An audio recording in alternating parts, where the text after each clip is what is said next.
mendidik buah hati Anda melalui kisah-kisah nyata. Dengarkan dengan baik kisah ke-10 dengan judul Penjual Tanah dan Pembelinya. Anak-anakku sekalian, sekarang kita masuk kisah yang ke-10. Nah, anak-anakku sekalian yang dirahmati Allah Subhanahu wa taala, ya. Kisah ini dikisahkan oleh seorang sahabat yang bernama Abu Hurairah radhiyallahu anhu. Beliau mengisahkan ada seorang laki-laki membeli sebidang tanah kepada orang lain. Kemudian si pembeli tanah ini menemukan sebuah tempayan di dalam tanah yang dibelinya. Di dalam tempayan itu ternyata ada emasnya. Maka berkatalah si pembeli tanah kepada penjual tanah, "Ambillah emasmu, karena saya hanya membeli tanah padamu, bukan membeli emas."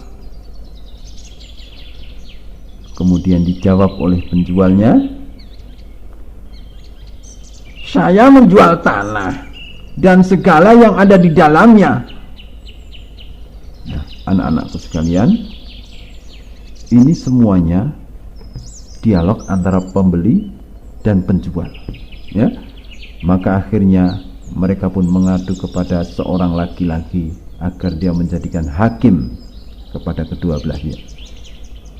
Anak-anakku yang dirahmati Allah Subhanahu wa taala, sang hakim itu pun kemudian berkata, "Apakah kalian berdua mempunyai anak?" Salah satu dari antara mereka pun menjawab, "Saya mempunyai anak laki-laki." Kemudian satunya lagi pun menjawab, "Kalau saya memiliki anak perempuan atau gadis." Nah, ketika itu pula sang hakim kemudian mengatakan, "Nikahkanlah anak laki-laki dan anak gadis kalian, lalu nafkahilah keduanya dengan harta emas tersebut, dan gunakan pula harta itu untuk bersedekah." Nah, demikian anak-anakku sekalian yang sangat saya cintai dan yang sangat saya sayangi, kisah yang singkat tentang masalah penjual dan pembeli tanah. Si pembeli tanah, si penjual tanah masing-masing sebenarnya adalah orang-orang yang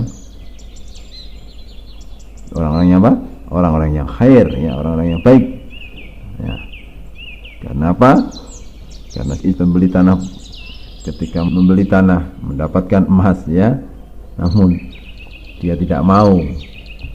Akhirnya emasnya disuruh diambil kepada yang punya tanah. Sementara si penjual tanah menjualnya semuanya, yang maksudnya yang ada di dalamnya. Begitulah ya anak-anak sekalian, mudah-mudahan ini bisa menjadikan manfaat bagi kita semuanya. Sumber bacaan hadits riwayat Al-Imam Al-Bukhari rahimahullahu taala nomor 3285 dan Al-Imam Muslim rahimahullahu taala nomor 1721 dan kitab Riyadhus Shalihin nomor 1826.